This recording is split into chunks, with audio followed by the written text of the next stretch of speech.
1. The disappearance, June 17, 1982. The Stokes family left Jackson, Mississippi, just before sunrise.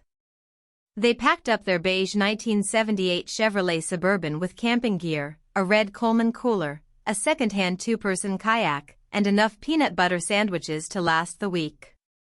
The plan was simple: a summer road trip across the South to visit the Smoky Mountains and maybe drive as far north as Asheville. There were 5 of them. Reverend Elijah Stokes, 42, known throughout Jackson for his deep voice, sharper sermons, and the powerful way he could silence a church full of restless teenagers. His wife, Clarice, 38, a quiet but determined woman, former schoolteacher, who made it her mission to keep the family anchored when Elijah's ministry took up more of his time. Their children. Maya, 13, already taller than her mother, curious and bold. David, 9, glasses too big for his face, loved puzzles and bugs. Baby Naomi, 11 months, chubby cheeks, giggled at her sister's every word.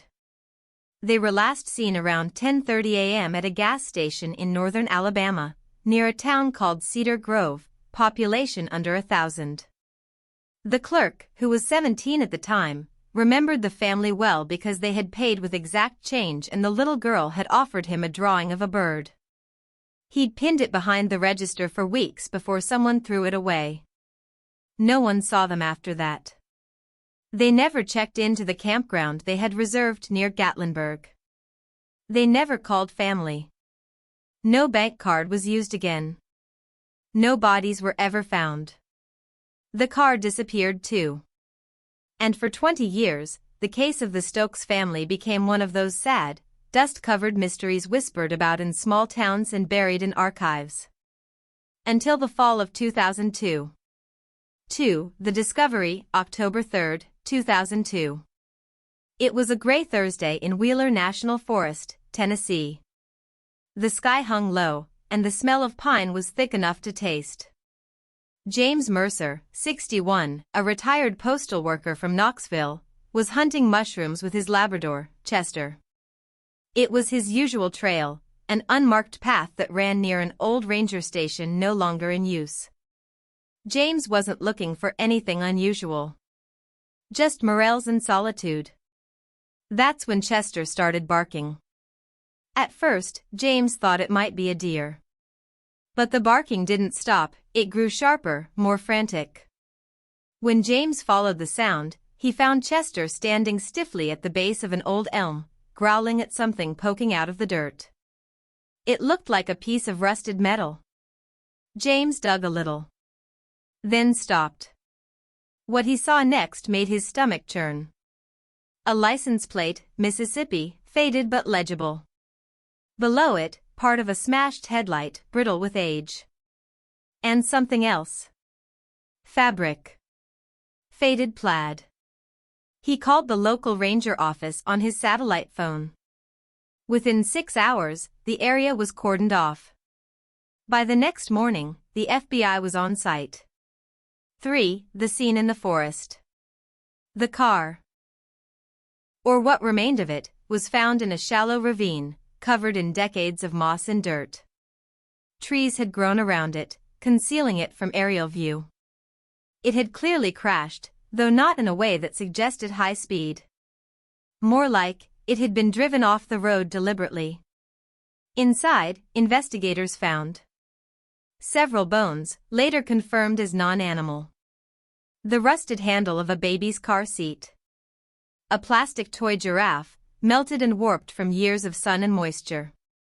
2 rosary beads. A Polaroid photo of Maya and David, tucked inside a warped leather-bound Bible. Oddly, the back seat was completely missing. So were all the windows. So were the doors. Whoever had left that vehicle there had stripped it deliberately. But why leave bones behind? The bones weren't complete, just partial remains. Forensics were able to confirm that they did not include a full skeleton.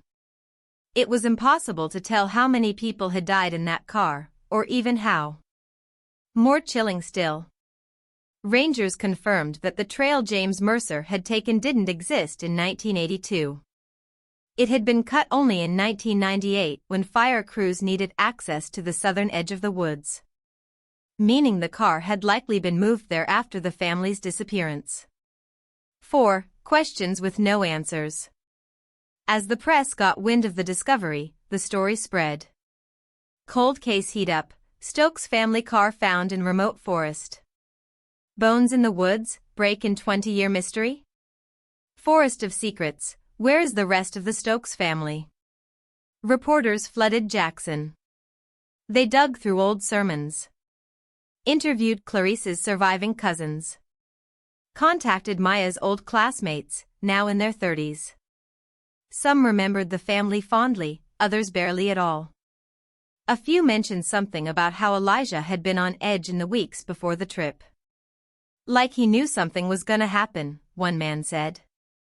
The Stokes Church, now under new leadership, handed over a box of Elijah's belongings that had been in storage. Most of it was routine, sermon notes, old photographs, receipts. But one journal stood out. A black leather notebook, pages warped from heat. Inside were scribbled verses, many half erased or rewritten. But near the back, in faded pen, someone had written. He said don't take the turn near Cedar Grove. Said it don't lead where we think. But the map said otherwise. What if they was right? The last entry was dated June 16, 1982. The day before they vanished. 5. The investigation reopens, October 2002. After the discovery in Wheeler National Forest, the FBI reopened the case under the lead of Special Agent Donna Wilkes, a seasoned investigator known for her work on unsolved disappearances across Appalachia. She arrived on site within 48 hours and brought a forensic anthropologist, a ballistics specialist, and a retired local tracker named Eldon Parrish. The first task was to map the terrain. Both the forest as it was in 2002 and as it might have looked in 1982. That proved difficult. Many of the older Forest Service maps had been lost in a flood back in '91. Still, Parrish, who had worked as a fire ranger in the early '80s, insisted that no marked trail had led to that ravine when the Stokes family vanished. Back in '82, he said, that part of the woods was thick and untouched. You'd need a compass and a damn good reason to get in there. But there was something stranger. According to soil tests, the Chevrolet Suburban hadn't been in that spot for 20 years. Forensic botanists determined that the moss on the vehicle had been growing for only 4 to 6 years. Meaning the car had been moved to that location long after the family vanished. That raised disturbing questions. Where had the car been for the first 15 years? And who had moved it, and why? 6. A new witness comes forward. 3 weeks after the press broke the story, an anonymous letter arrived at the Knoxville FBI field office. It was handwritten, shaky, and signed, and smelled faintly of smoke. I seen the girl. The one from the photo. That was summer of '88. I remember 'cause the river was high that year. She was older than in the picture but had the same eyes. I swear on the Lord. I seen her near Powell Creek Bridge. She was with 2 men. One had a limp. The other didn't speak. She looked scared. I told a trooper back then. He said I was drunk. I wasn't. I remember. There was no return address, only a postmark from a town called Dyer's Mill, about 40 miles west of the forest. Wilkes and her team followed up. Dyer's Mill was small, barely 300 residents. They asked around quietly, and an old bartender named Eloise Kramer, working at a now-defunct watering hole called Hank's, confirmed something strange. I remember that girl, she said. Summer of '88, yeah. She came in with 2 men, quiet types. She didn't drink. Just sat real stiff. I thought maybe it was a runaway situation. Told Hank we should call someone. But we didn't. Who'd believe us, anyway? Eloise described the girl as black, about 19 or 20, wearing a denim jacket and jeans. Her hair was pulled back in a ponytail. She looked exhausted. And when Eloise brought her a glass of water, she whispered, "Please. Tell my daddy I'm alive." But when Eloise looked up again, the girl was gone. The men had taken her out fast. She never saw her again. 7. The Bible and the Map. Back in the lab, the Bible found in the car had revealed more than initially thought. Tucked into the lining of the back cover, agents discovered a folded, water-stained map. It was hand-drawn and messy, with faded notations in pencil. Not a map of roads. A forest map, unlabeled paths, X marks, circles. On the back, a phrase repeated 3 times. "Don't follow the posted signs." One X on the map corresponded eerily close to where the vehicle was found. Another was deeper in the forest, closer to the old fire watch tower on Wolf Rock Ridge, a place long since abandoned. Agent Wilkes ordered a drone sweep of that sector, followed by a ground search team. What they found next deepened the mystery. At the second marked X, buried beneath leaves and rotting wood, was a metal lunchbox. Inside, a torn page from Clarice's school journal, the same cursive from her teaching days. A photo of David Stokes, age 9, standing by a lake. His face was half burned away from water damage. And a scrap of cloth with dried blood, tagged 1983, from a hospital in Asheville, under an alias, Deshaun Elms. There were no known records of a boy named Deshaun Elms in Asheville hospitals that year. Wilkes sent it to DNA analysis. 8. The tracker's account. Eldon Parrish, the retired fire ranger, returned to the woods one morning in early November without telling anyone. He'd lived near Wheeler Forest most of his life, and something about the area had bothered him for years. He remembered vaguely hearing gunshots deep in the woods one night in 1982, sometime around mid-June. He hadn't reported it. People shot guns in the woods all the time. But now it felt wrong. Too close to the Stokes timeline. He went back to a part of the forest locals called the Still Patch. No birds. No bugs. Trees there were twisted oddly, even in summer, moss refused to grow. Locals said the place felt watched. Parrish always chalked it up to superstition. But now he wasn't so sure. That morning, deep in the Still Patch, he found something. A tire iron, almost rusted through. Wrapped in vines. Stained. He brought it to Wilkes personally. Lab tests confirmed. Human blood. From at least 2 individuals. But the kicker? The blood was fresh, less than a year old. In a place that hadn't been used in decades. 9. The names in the notebook. The black notebook found in Elijah's belongings, the one with scribbled verses, had more to offer. Agent Wilkes had it rehydrated and scanned with infrared. More writing appeared under the surface ink. Messages etched lightly into the paper. Among the scrawls, she found this. Jacob said the road ends where it begins. Don't trust the ranger. If we disappear, it won't be because of an accident. And 5 names. All written and then crossed out. Amos T. Reggie L. Cyrus M. Bernice H. Deputy Kyle _____________. The surname was smudged. Only one of those names had a connection to the area, Deputy Kyle Hastings, who had been with the Monroe County Sheriff's Department in 1982. He died in a house fire in 1983. The cause was never determined. His widow had moved away shortly after. His files from that year? Reportedly lost in a flood. 10. The Lost Transmission, December 2002. In early December, a retired amateur radio operator named Louis Granger, age 78, walked into the FBI Knoxville field office with a cassette tape in a plastic grocery bag. He said he'd been following news of the Stokes family case and thought the recording might be connected. Granger had lived in eastern Tennessee his whole life. Back in 1982, he ran a shortwave relay station for ham radio enthusiasts.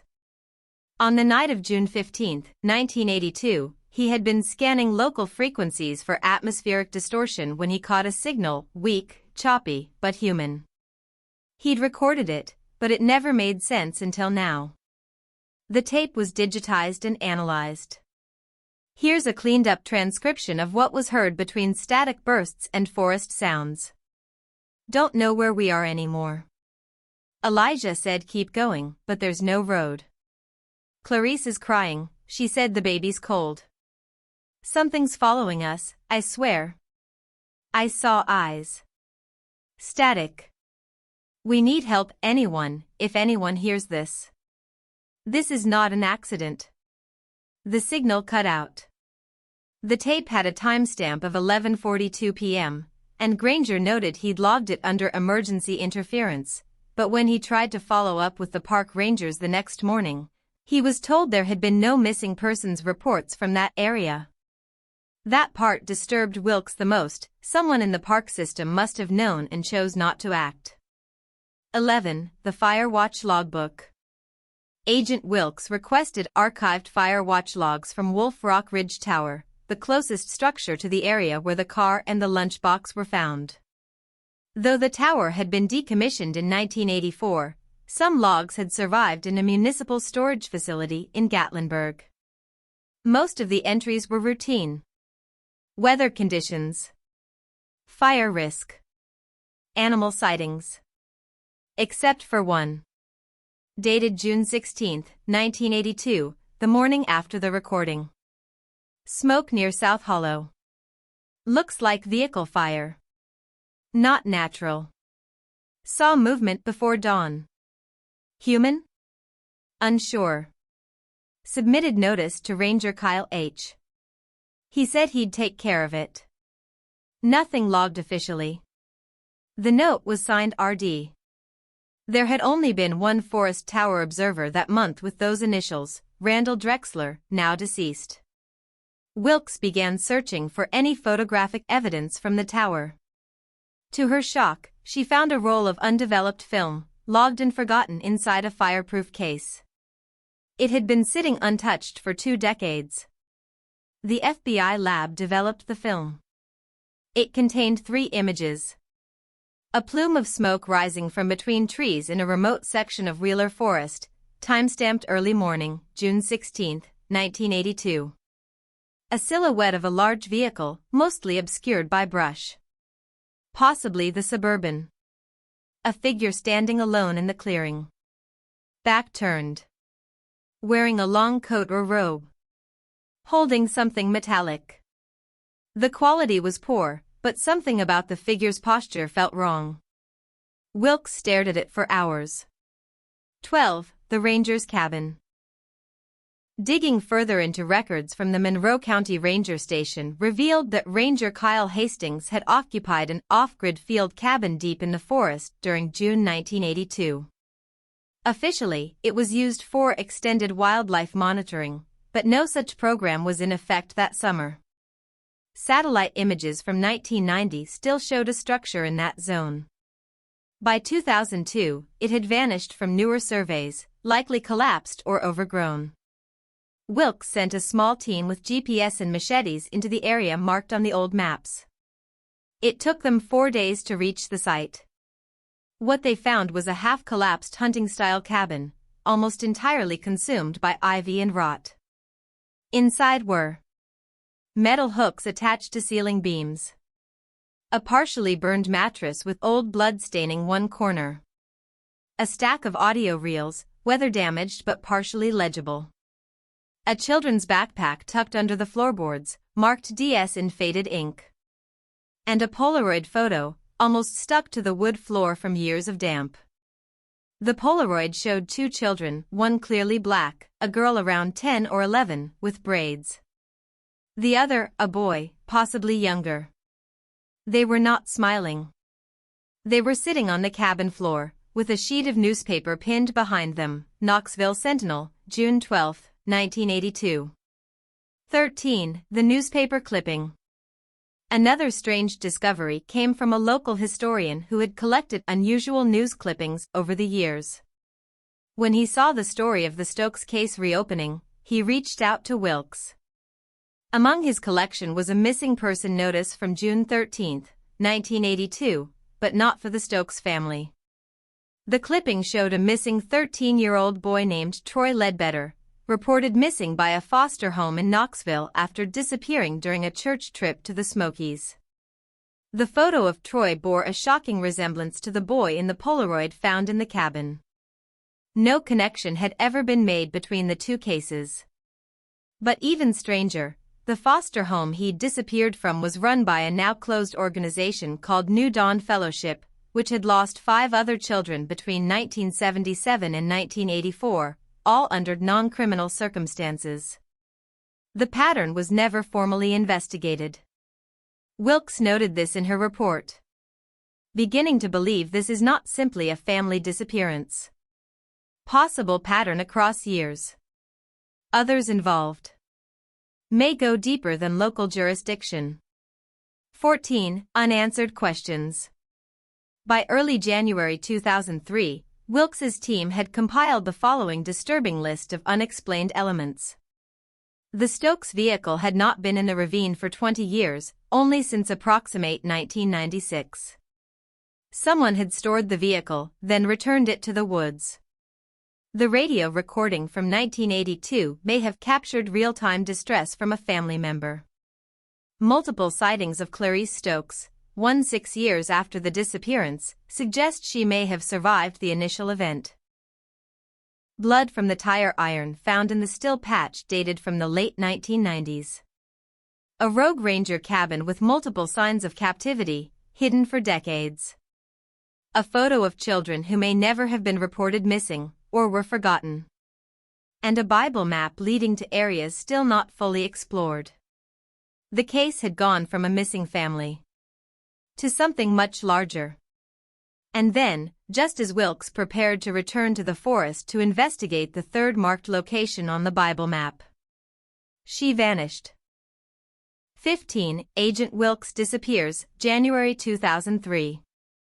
On January 9, 2003, Special Agent Teresa Wilkes was last seen leaving the FBI field office in Knoxville around 5:45 p.m. Her assigned vehicle, a gray 2002 Ford Taurus, exited the underground garage at 5:47, recorded by 2 cameras. She had told her assistant she planned to revisit one of the marked areas from the Bible map found in the glove box of the Suburban. She did not submit an official route report, which would later hinder the search. When she didn't report back or answer her pager by 10 p.m., a full alert was triggered. Her vehicle was found 3 days later, parked neatly off Blue Finch Trail, a narrow dirt path 15 miles into Wheeler State Forest. The keys were still in the ignition. The doors were locked. Inside were her field notebook open to a page with the handwritten word, "They were never lost." They were taken. A cassette recorder, still running when investigators arrived, but empty of tape. Her service weapon, untouched in the glove compartment. And an open paper folder labeled, Hastings, K., unredacted notes, 1982, but the folder was empty. There were no signs of struggle. No footprints around the vehicle, just a strange circle of disturbed pine needles around the car, roughly 20 feet wide. The air smelled faintly of burnt wood, though no fire had been reported. 16. The voice on the tape. 3 days after Wilkes's disappearance, a package arrived anonymously at the Knoxville FBI office. It contained a single cassette tape, labeled in red marker, "Play this alone."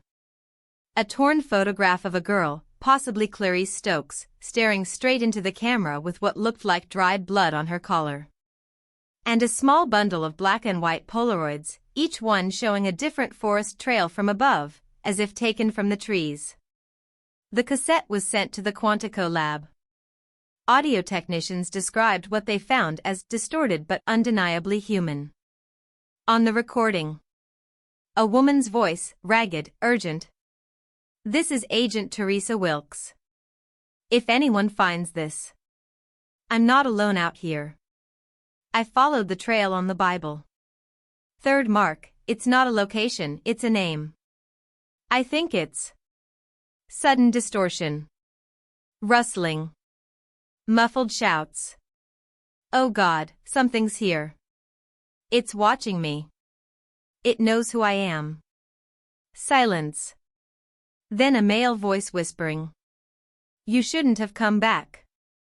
The tape ended with a long, high-pitched tone that damaged two lab speakers. 17. A name resurfaces, Elijah Boone. In her notes recovered from the vehicle, Agent Wilkes had circled one name repeatedly, Elijah Boone. Boone had appeared in the original 1982 case as a park volunteer who helped set up trail signs in Wheeler Forest. He vanished just 3 days before the Stokes family went missing. His disappearance was written off at the time as a suicide. His car was found near a quarry, and a note had been left in the glove box. But the note had never been authenticated. Boone had also been a member of a now-defunct group called the Children of the Flame, a fringe religious collective that operated on private land just north of Wheeler Forest. The group was investigated twice in the late 70s after children went missing from foster care systems, but nothing was proven. In Boone's personnel file from 1982 was a hand-drawn map, marked in faint red pencil. "The Garden of Restraint, entry through hollow number 3. Wilkes had marked that hollow on her own map, the same one she followed on the night she disappeared. 18. Hollow number 3. FBI search teams were deployed to hollow number 3 with drones, dogs, and aerial support. After 2 weeks, they found something. A series of shallow caves, almost invisible from above, concealed under dead fallen branches. One had been deliberately covered with a lattice of brush. Inside, they found a plastic crate filled with rusted restraints, broken shoes, and melted candles. A makeshift wooden altar, with a burned circle carved into the surface. Remnants of several cassette tapes, melted together. And etched into the wall, "You are not forgotten. You are remembered by him." The walls of the cave were also lined with names carved into the stone, some known to investigators from cold cases. But many weren't in any public database. One name appeared twice. Clarice Stokes. Once in 1982. Once again, under the year 1995. 19. The last photograph. In mid-February 2003, a hiker named Jeremy Hoff turned in a damaged camera he had found wedged between tree roots on a remote trail. It was an old Minolta XG7, covered in mold.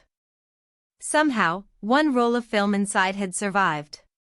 The photos were developed under special conditions.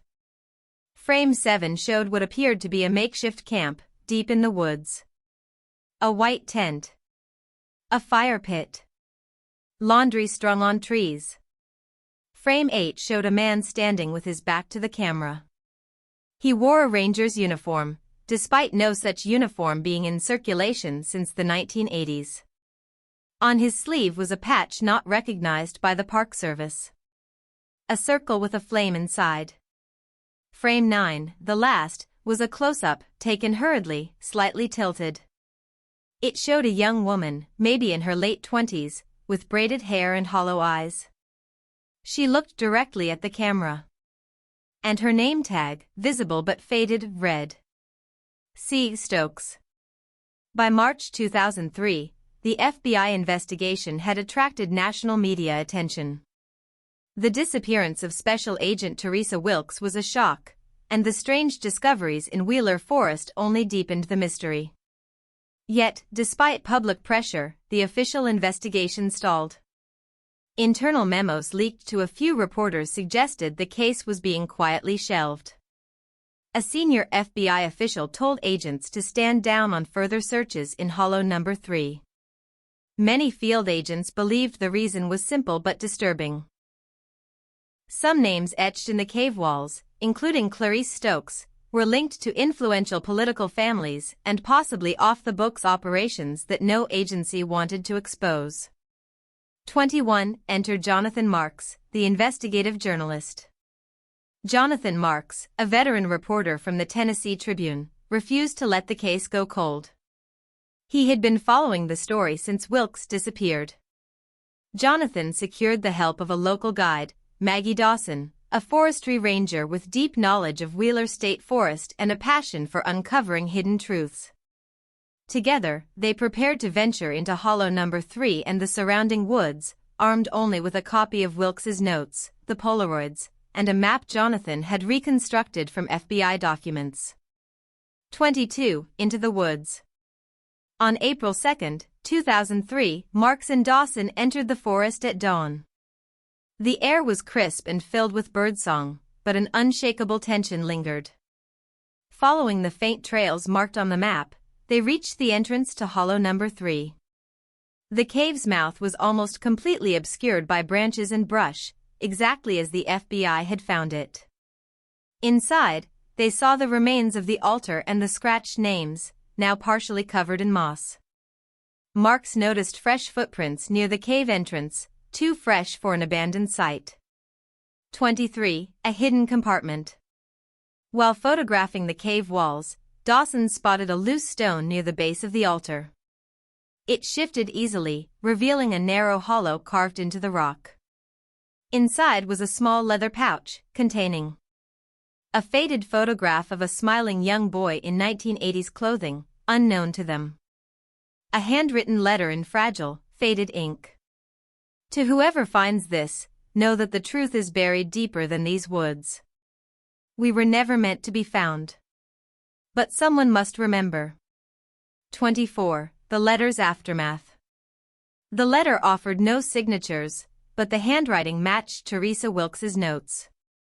Jonathan felt a chill. Wilkes had likely found this pouch but never revealed it. Their discovery reignited Jonathan's resolve.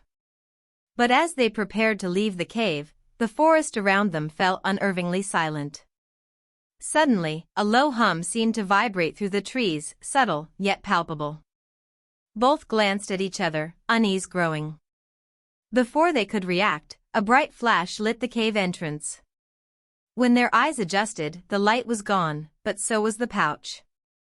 25. A warning or a threat.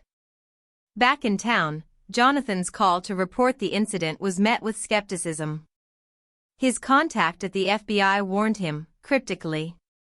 There are forces at play here that don't want this uncovered. You're digging into more than a missing family or a lost agent. This is about power, secrets that run deep in these woods, and lives that never left. Jonathan and Maggie, shaken by the strange disappearance of the leather pouch, decided to delve deeper into the forest's dark past. In old newspaper clippings and state archives, they uncovered a troubling pattern of strange events around Wheeler State Forest during the late 1970s and early 80s. A series of mysterious fires, officially ruled accidental but repeatedly associated with candles and strange symbols nearby. Several disappearances of local children unrelated to the Stokes family, all hushed quickly by local authorities. References to a secretive figure known as the Keeper of the Flame, and a cult-like group called the Children of the Flame. 27. Magic and Religion, a Crossroads of Fates. Documents connected to Elijah Boone, the volunteer linked to Agent Wilkes, revealed increasingly disturbing details. Boone had connections to powerful state officials and businessmen. His home, searched after his disappearance, was filled with manuscripts mixing biblical passages, mystical symbols, and strange maps. Mentions of cleaners, shadowy figures tasked with eliminating witnesses or those who knew too much. 28. Meeting a local witness. Jonathan and Maggie tracked down Sam Henderson, an aging forest ranger who had patrolled near Hollow No. 3 in 1982. Sam recalled witnessing a group of people in strange garments gathered around a fire deep in the woods. He described the atmosphere as chilling intense. He said he overheard whispered prayers but felt an overwhelming coldness as he approached, forcing him to retreat. Since then, he avoided the area entirely. 29. Secret messages in Wilkes' notes. Returning to Teresa Wilkes's files, Jonathan found a series of encrypted messages scrawled in the margins. After consulting a cryptography expert, they decoded coordinates and instructions pointing to hidden locations connected to the Stokes disappearance. One key location was an abandoned cabin deep in the forest. 30. The cabin in the woods. In late April 2003, Jonathan and Maggie ventured into the dense forest to find the cabin.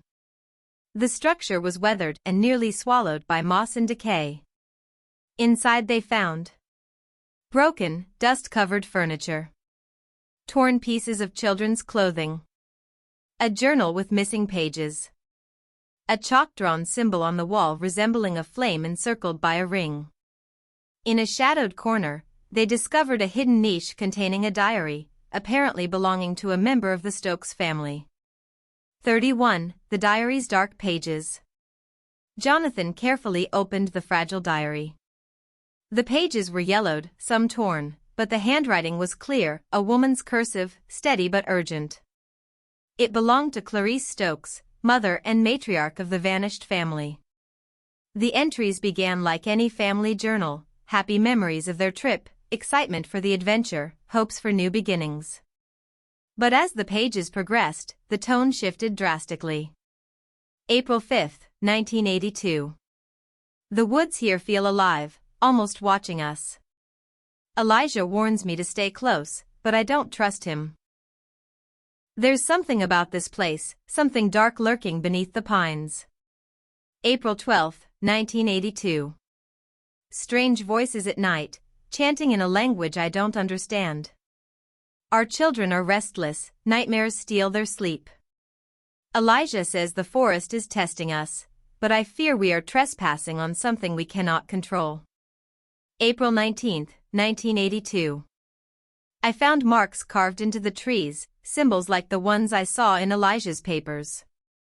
Tonight, a fire burned just beyond our campsite, but no one is there when we search. We are not alone. 32. The unraveling. Clarice's writing became more fragmented and desperate. The final legible entry was dated April 22, 1982. I must hide this diary. If anything happens to us, someone must know what took us. The keeper of the flame is real. He watches, waits. Elijah says we must be the flame that will not be extinguished, but I fear the darkness is swallowing us whole. Beneath this entry, faint stains, possibly tears or blood, blurred the ink. The rest of the diary was missing. 33. Secrets beneath the trees. Jonathan and Maggie realized this diary was a direct eyewitness account of the family's final days. They made plans to follow the coordinates referenced in Wilkes's notes, which supposedly marked places where Clarice left clues, carvings, hidden caches, or messages. Before leaving the cabin, Maggie noticed faint footprints in the dust, fresh, human footprints leading out into the deeper forest. 34. Into the heart of darkness. Over the next week, the duo trekked miles into Wheeler State Forest, following the cryptic directions. They uncovered tree carvings matching those in Clarice's diary, some marked with dates and initials. A small metal box buried beneath a mossy root containing old family photographs and a single cassette tape. The tape contained a shaky recording of Elijah Boone's voice, speaking in riddles about the flame and the price of knowledge. 35. An ominous encounter. One evening, camped near a creek, Jonathan and Maggie felt watched. Shadows flickered among the trees. A rustle, then silence. Suddenly, a man emerged, tall, gaunt, with piercing eyes. He introduced himself as Isaiah, a recluse who lived on the forest's edge. Isaiah warned them. The forest doesn't give up its secrets easily. The flame must be protected. Those who seek to uncover it risk being consumed. You should leave before the darkness finds you. 36. The flame that will not be extinguished. Despite the warning, Jonathan was more determined than ever. He believed the truth about the Stokes family was tied to the strange cult and powerful figures behind the scenes. Maggie, however, grew uneasy. The forest seemed to be closing in, their paths sometimes changed, compasses spinning inexplicably, and eerie sounds filled the night. Their search was no longer just about a missing family, it was about survival. 37. A glimmer of hope.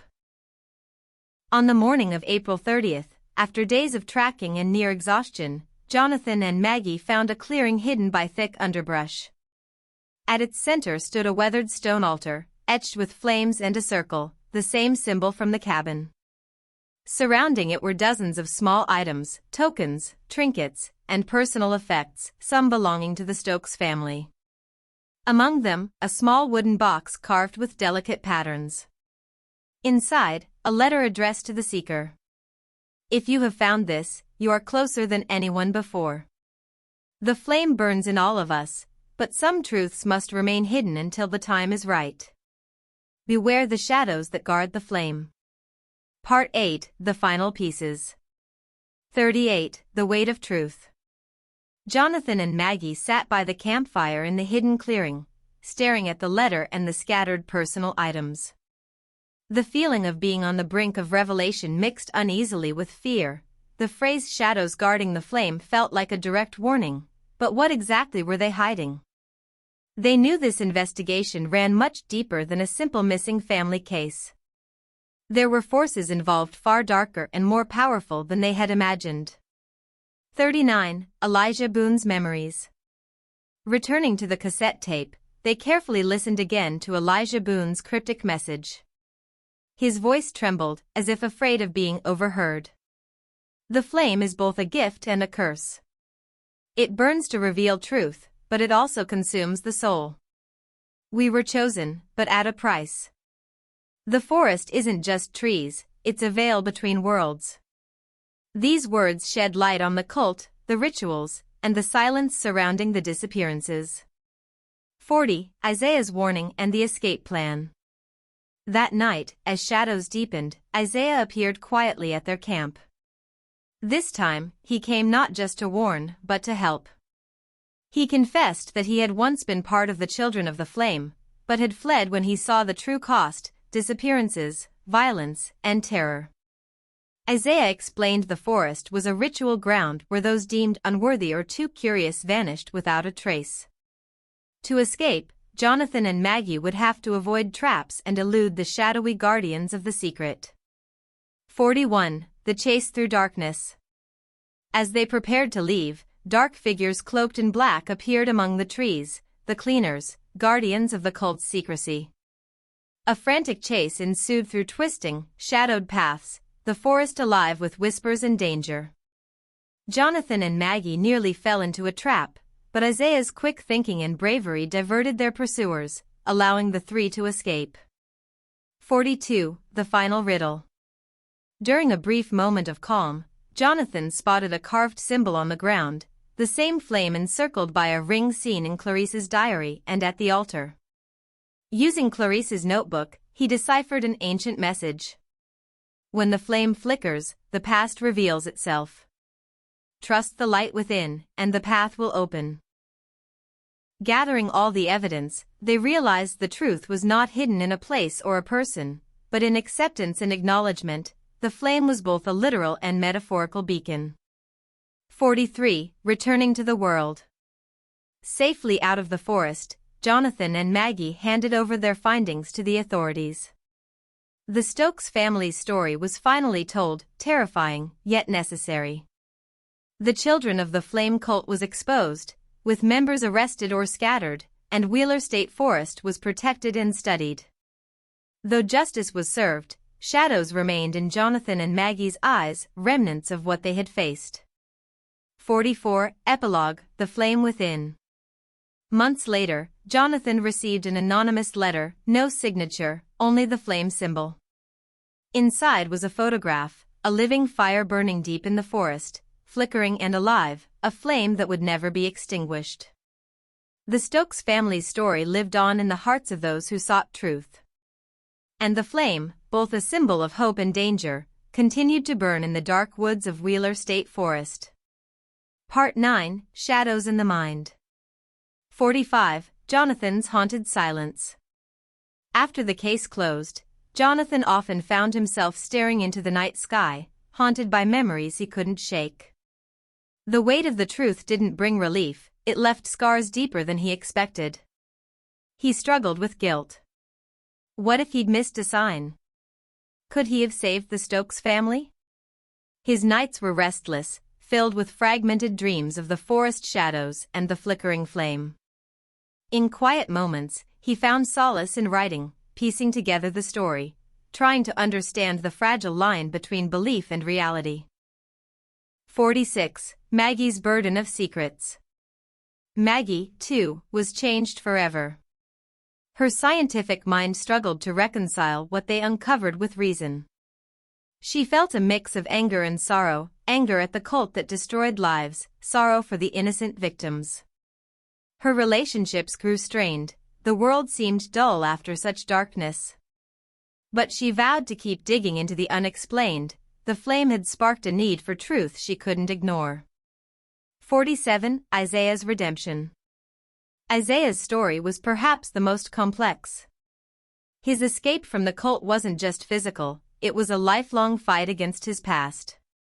He carried shame, but also a quiet strength. Helping Jonathan and Maggie was part redemption, part hope that the cycle might end. He disappeared soon after, leaving only a note.